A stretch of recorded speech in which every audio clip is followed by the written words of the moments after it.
मथुरा में जिला पंचायत राज विभाग द्वारा ग्रामीण क्षेत्र के विकास से संबंधित परफॉर्मेंस ग्रांट के टेंडरों को लेकर कुछ ठेकेदारों ने भ्रम फैलाना शुरू कर दिया है।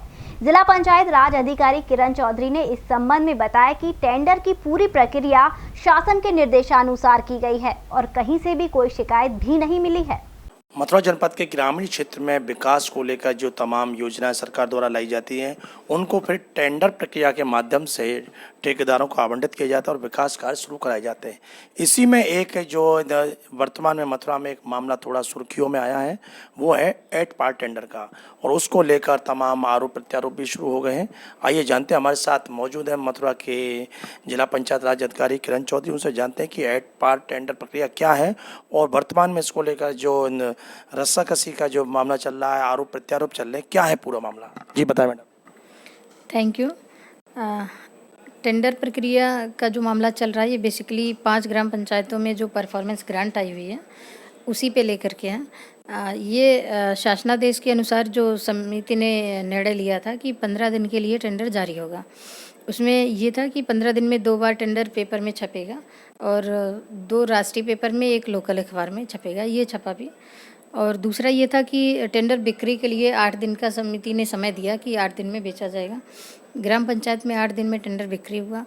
टेंडर जमा करने के लिए 2 बॉक्स रखे गए, एक ग्राम पंचायत में, एक हमारे कार्यालय में। दोनों जगहों पे टेंडर जमा भी हुए। तो टेंडर के लिए भरपूर समय दिया गया और पब्लिसिटी, उसके प्रचार प्रसार के लिए 15 दिन राष्ट्रीय पेपर में दिया गया। डालने के लिए भी, टेंडर बेचने के लिए भी 8 दिन का समय दिया गया है।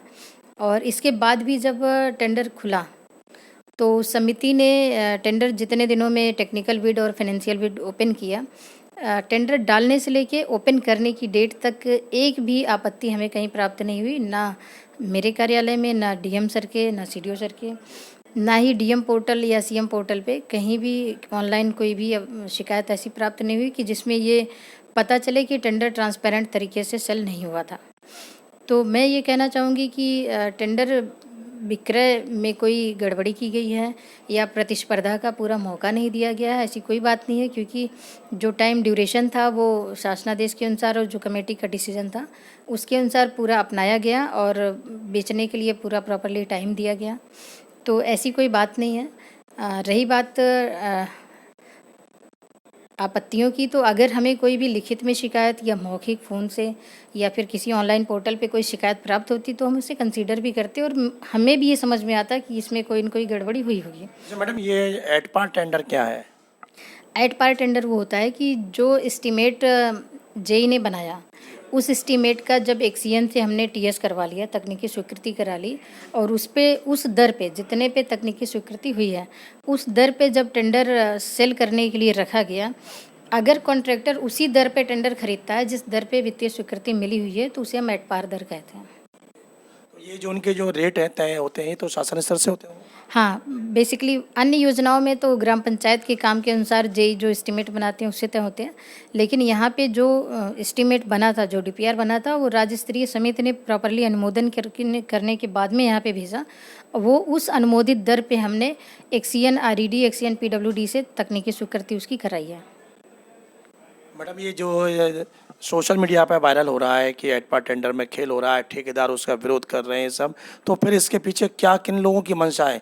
ऐसा तो नहीं है कुछ जो ठेकेदारों का एक दूसरा समूह हो वो ठेके हथियाने के लिए इस तरह की बातें कर रहा हो?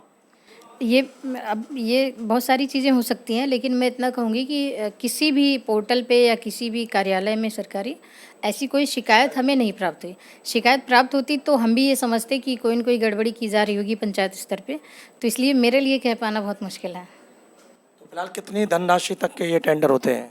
अभी तो 10 लाख तक के छोटे कार्यों के टेंडर निकाले गए थे पहली बार में, तो इसलिए भी मैं ये कहूँगी कि 10 लाख तक के बहुत छोटे छोटे काम हैं तो ग्राम पंचायत स्तर पे ही लोकल ठेकेदारों ने ही इसमें ज़्यादा अप्लाई किया होगा, क्योंकि बड़े ठेकेदारों के लिए गांव में आकर के छोटे काम करना थोड़ा सा कॉस्टली भी हो जाएगा, ट्रांसपोर्ट उनका ज़्यादा लगेगा चार्ज, तो ये छोटे काम ही थे इसमें पहले वाले में। तो जो टेंडर उठाए उन पर फिर काम शुरू हो चुके हैं? अभी उस पर काम शुरू नहीं हुआ। कब तक उम्मीद है? अभी वो समिति के पास है, समिति उस पर, हाँ जी, फाइनलाइज नहीं हुआ? अभी नहीं, फाइनल नहीं हुआ। कब तक उम्मीद है हो जाएगी? वो समिति के अंडर में है, उस पर कंसीडर कर रही है समिति। देखा है ना, हमारे साथ मौजूद रहे जिला पंचायत राज अधिकारी किरण चौधरी। उन्होंने इसकी पूरी विस्तार से बताया कि परफॉर्मेंस ग्रांट के जो एडपा टेंडर की क्या प्रक्रिया है, क्या विधि है और उसके जो रेट है उनके बारे में बताया कि वो शासन स्तर से तय होते हैं, तो उनका जिला स्तरीय उसमें कोई हस्तक्षेप नहीं होता।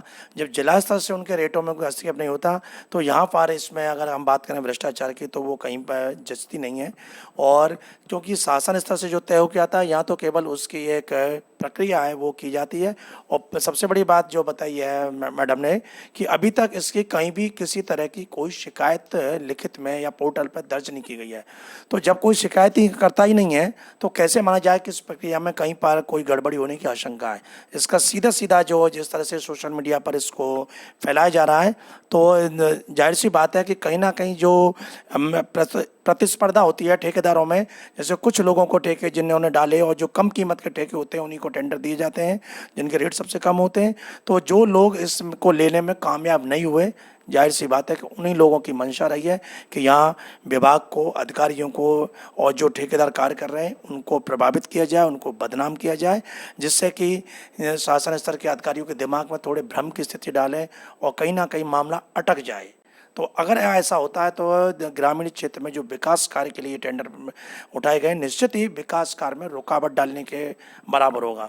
तो आम जनमानस को भी और जो जनप्रतिनिधि उनको भी समझना चाहिए कि कुछ ऐसे लोग हैं कि जो विकास कार्यों में बाधा डालने का प्रयास कर रहे हैं और उसका उन्होंने ये तरीका निकाला है कि जो सही ढंग से जो काम हो रहा है उसमें कहीं ना कहीं कुछ कमियां निकालने की कोशिश करें जिससे कि कार्य रुके। अब देखना यह है कि जनप्रतिनिधि इस पर कितना गंभीरता से इस मामले को लेते हैं, क्योंकि यहाँ से प्रशासन के स्तर से जो पूरी प्रक्रिया है वो पारदर्शिता के साथ हुई है, ऐसा मैडम ने बताया है, और शासन की जो नियमावली है उसके अनुसार हुई है।